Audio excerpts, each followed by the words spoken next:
Well, hey there, and thanks for joining us for this lesson of the church video series as we continue through this very fun portion of this series talking about advanced shooting. And today we're talking about sliders and cranes. And if you stick around to the end of the episode, I'm going to share the slider that I use, why it's the most affordable and powerful slider on the market, and why if you're going to get one, you should get this one. So far in this section, we've talked about some super cool camera devices, toys, tools that you can use to add some advanced shooting, stabilization, and movement to your videos. And in this lesson, we're going to be finishing this section of the church video series talking about sliders and cranes. The first super cool device for today, the slider.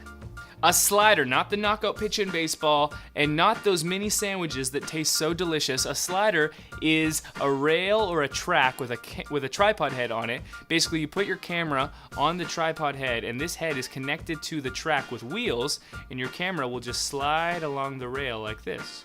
Now, using a slider is fairly simple. Basically, you just attach your camera to the slider and then slide the camera. But there are several best practices and unwritten rules that are going to make your slider footage either good or terrible. And so I'm going to share with you the 4 unwritten rules of getting awesome slider footage. Unwritten rule number 1, use a wide-angle lens.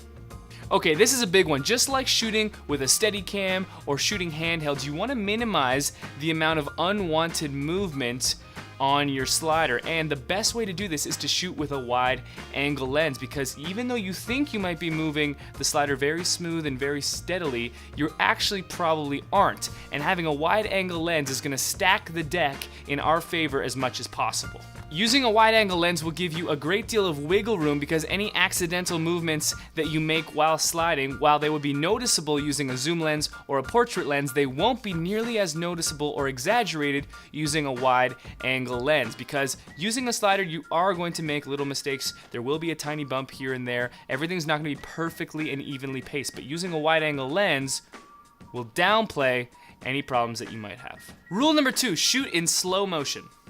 For slider footage to succeed, it needs to look silky smooth, kind of like it's just floating along in midair without any restraint whatsoever. And one great way to accomplish this is to shoot in slow motion, a frame rate like 60 frames per second, and then in post-production slow that down to a regular frame rate like 24. Slow motion is dreamy and beautiful already, and so that feel is going to greatly contribute to the slider shot and the motion that you're wanting to achieve. Rule number 3, shoot multiple takes.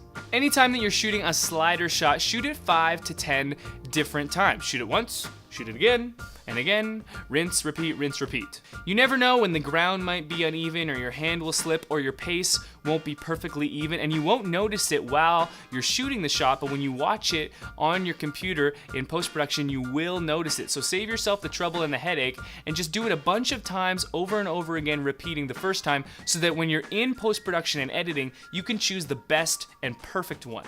And rule number 4, foreground and background. All right, you're about to learn the secret to all great slider shots. Okay, ready? First things first, you need to know that sliders aren't very big. On average, they're about 2 to 4 feet long. So in reality, your camera actually isn't sliding very far. And if you don't composite and set your shot up right, it won't look like it's sliding at all. And the secret to every great slider shot is to have an element in the foreground and an element in the background. And the best way to show you this is with an example. So in this first example, we just have the elements in the background. And because our scene is so big and our slider is so small, it's barely noticeable that we're shooting a slider shot. It doesn't look like it's actually moving, does it? But in this second example, we have an element in the foreground, and that element is acting as the anchor of the shot. It's very close to my camera's position, and so when I move the camera on the slider, the movement is very noticeable in comparison to this foreground element. And because the movement is noticeable in the foreground, the movement is also noticeable in the background and in the entire shot. One way to ensure that you're always going to get a great slider shot with an element in both the foreground and the background is to place your slider directly on the ground. Instead of attaching it to your tripod and suspending it in the air, put it on the ground and do the sliding shot that way, because the element in your foreground is always going to be the ground itself, which will be right there. Sliders are good for establishing shots, B-roll, and for adding drama and emotion. But sliders are bad for A-roll and portable shooting. And the final super cool device in this section, the crane, or jib. Alright, the final tool in our super cool devices in advanced shooting section is the crane, also known as the jib. And the reason that I put the crane and the slider in the same lesson is that they require and demand many of the same techniques.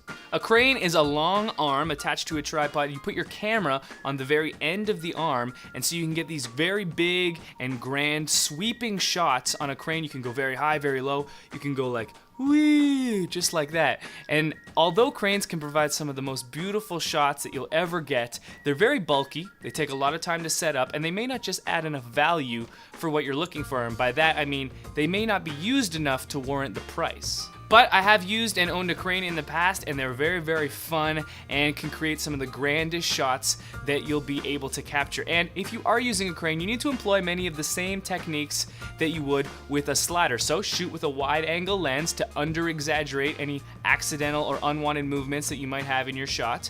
Make sure that you definitely are shooting in slow motion and take multiple shots so that you can get the perfect one, and also, for sure, have an element in the foreground and have an element in the background.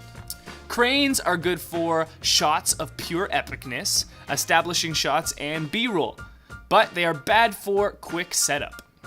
If you're in the market for a slider, and you should be because they're a very affordable and versatile piece of equipment, the one that I use is the Canova slider, and there are a couple great things about this brand. Firstly, there are many different options from Canova that you can choose from. The price ranges from about $200 all the way up to $1,000, so you can find the price that you want. You can add a motor for time lapses, you can add a crank handle, you can choose the specific length that you want, shorter or longer, and so you can customize it to meet your price needs and your shooting needs. But the best part about a Canova slider is that they use steel roller bearings on a steel track, and this is a feature that you're normally going to find in more high-end sliders, but you can get them on every Canova slider for an affordable price. And what's so great about a steel roller bearing on a steel track is that it's going to allow you the most smooth movement that you can possibly get, which, as we've talked about in this lesson, is the key to a good slider shot. Well, that's all for this lesson and this section of the church video series. I hope it was helpful to you. If you have any questions, leave them in the comments below. Make sure you visit ProChurchTools.com and get your very own Pro Church Toolkit exclusive to all subscribers. And I'll see you in the next lesson and the next section as we begin talking about the most important part of every video, storytelling.